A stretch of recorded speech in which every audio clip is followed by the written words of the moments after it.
For many years, it seemed unlikely that Guns N' Roses frontman Axl Rose would ever reunite with former guitarist Slash. In 2009, during an interview with Billboard magazine, Rose would state when asked about a possible reunion with Slash, saying, "One of the two of us will die before a reunion, however sad, ugly, or unfortunate anyone views it. It is how it is." However, there were some glimmers of hope in the early 2010s when former bassist Duff McKagan rejoined Axl on stage in London, and then soon afterwards Duff's band Loaded opened for Guns N' Roses during a West Coast tour. In 2011, it was announced that Guns N' Roses would be inducted into the 2012 class of the Rock and Roll Hall of Fame, 25 years after their debut record Appetite for Destruction came out. For their part, Slash and McKagan would leave the band in the mid-90s over musical and business disagreements with Rose. Fans were hopeful that maybe they could see the members set aside their differences, albeit for one night, to be on stage together again. Rose even signaled a willingness to do such a thing in late 2011 during an interview with the LA Times, telling the paper when asked if he would attend the ceremony. These kinds of honors, while special to him, are also complicated, the paper will write. Rose would add, "I've got mixed emotions about what the Rock and Roll Hall of Fame actually really is, but at the same time, there's a lot of people, the fans, that it just means something to them and they're happy. It's like if you won the Heisman or something." He would add that he didn't want to ruin it for others, and Slash meanwhile would tell an interviewer before the ceremony, "I have no idea how that's supposed to go. If Axl, Duff, Izzy, and myself start communicating, it could go one way. If we don't, God knows." In December of 2011, the Rock and Roll Hall of Fame president and CEO Joel Perisman would tell radio host Eddie Trunk that all the inducted members of Guns N' Roses had RSVP'd for the ceremony in April of the following year. However, Slash would tweet out shortly afterwards, and I quote, "For the record, I didn't RSVP or in any way commit to attending the Rock and Roll Hall of Fame. I don't appreciate people putting words in my mouth." Bassist Duff McKagan, meanwhile, would put out his own statement that read, "It became very apparent to me that fans of Guns N' Roses felt very motivated for our band to go into the hall. All of those fans are very important to me, and thus getting this Rock and Roll Hall of Fame nod was a victory for them, and so I'm deeply honored and feel very good about this whole deal."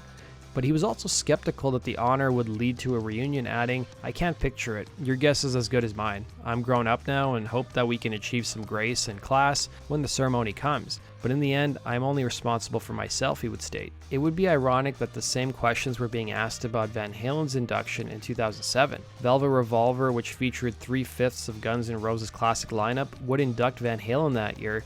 I've previously covered Van Halen's induction and I've included it at the end of this video. It's important to note that Axl would make one of his last public appearances for nearly half a decade when he inducted Elton John into the Rock and Roll Hall of Fame in 1994. Former drummer Matt Sorum would be interviewed in 2011 by Australia's The Vine, where he would reveal, "So I really don't want to spoil it for everybody else or take the beating. It's going to be as big of a train wreck as the Sex Pistols, Blondie, or any of those other bands. That's my prediction." Then about 2 weeks before the induction ceremony in late March of 2012, former drummer Steven Adler took a swipe at the current incarnation of Guns N' Roses, stating, "Slash is my brother. I know he's up for it. He wants to do it. I want to do it. Just from what I hear, Izzy's not going to show up, and Axl probably will want to play with his hack band, his band of hacks, Axl and his hacks. It shouldn't even be Guns N' Roses. He's just driving the name into the frickin' ground, Axl and his hacks." Following the departure of Slash and Duff in the mid-90s, Axl remained at the helm of Guns N' Roses, but hired new musicians to replace his departed bandmates. Soon after making that statement, Adler would issue an apology. As the ceremony got closer, it wasn't even clear whether the former members of Guns N' Roses would play on stage together, or whether they'd even have a stand-in singer, or even give an acceptance speech. On April 3rd, 2012, Slash would give an interview where he claimed the members wouldn't play any songs at the ceremony, stating, "This is a subject I'm dead sick of talking about. Everybody has been asking me about what's going to happen, and they know as much as I do. I feel you're totally obligated to be present, and I would love to effing play, but it's just something that's not going to happen for whatever reason. He hates my guts," referring to Rose. "It's over a lot of different stuff. I don't even know. There's just no communication between us. I talked to Duff and Steven, but when it comes to old Guns N' Roses, there really isn't anybody that makes decisions," he would say. In the days leading up to the ceremony, it was announced that Green Day would be inducting Guns N' Roses into the Rock and Roll Hall of Fame, and that the band would possibly perform a medley of Guns N' Roses songs. Then on April 11th, 2012, one day before the induction ceremony, it was officially announced that Axl would not be attending. In a letter obtained by the LA Times, Rose would write, and I quote, "I respectfully decline my induction as a member of Guns N' Roses to the Rock and Roll Hall of Fame. I strongly request that I not be inducted in absentia, and please know that no one is authorized, nor may anyone be permitted to accept any induction from me or speak on my behalf. Neither former members, label representatives, nor the Rock and Roll Hall of Fame should imply, whether directly, indirectly, or by omission, that I am included in any purported induction of Guns N' Roses. In his letter, he would go on to add, in regard to a reunion of any kind of either the Appetite or Illusion lineups, I've publicly made myself more than clear nothing's changed. So let sleeping dogs lie or lying dogs sleep or whatever. Time to move on. People get divorced. Life doesn't owe you your own personal happy ending, especially in another, or in this case, several others' expense. The Rock Hall would put out a statement in response to Rose's letter, saying, "We are sorry Axl will not be able to accept his induction in person." Then came the day of the ceremony. Slash, Duff, Matt, and Steven would attend, while former guitarist Izzy Stradlin and current keyboardist Dizzy Reed, and of course Rose himself, would not. While Izzy would issue a short statement thanking the fans but not giving any reason for not attending, Slash would claim in his acceptance speech that it was his then-wife Perla who pushed him to attend.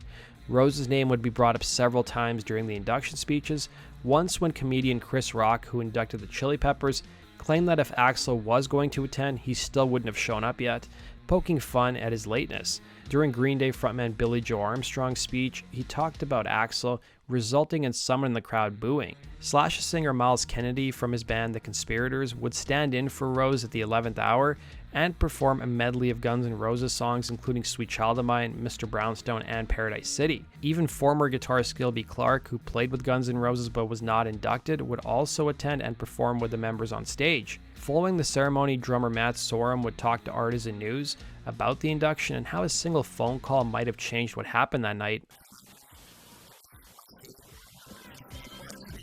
Then literally a week after the ceremony, Rose would put out another statement apologizing for his previous letter writing, "I would like to apologize to Cleveland, Ohio for not apologizing to them beforehand for not attending the ceremony in their city. I seriously didn't plan on or expect the overwhelmingly positive response and public support for my decision regarding the hall. I'm truly humbled, blown away, and unbelievably relieved."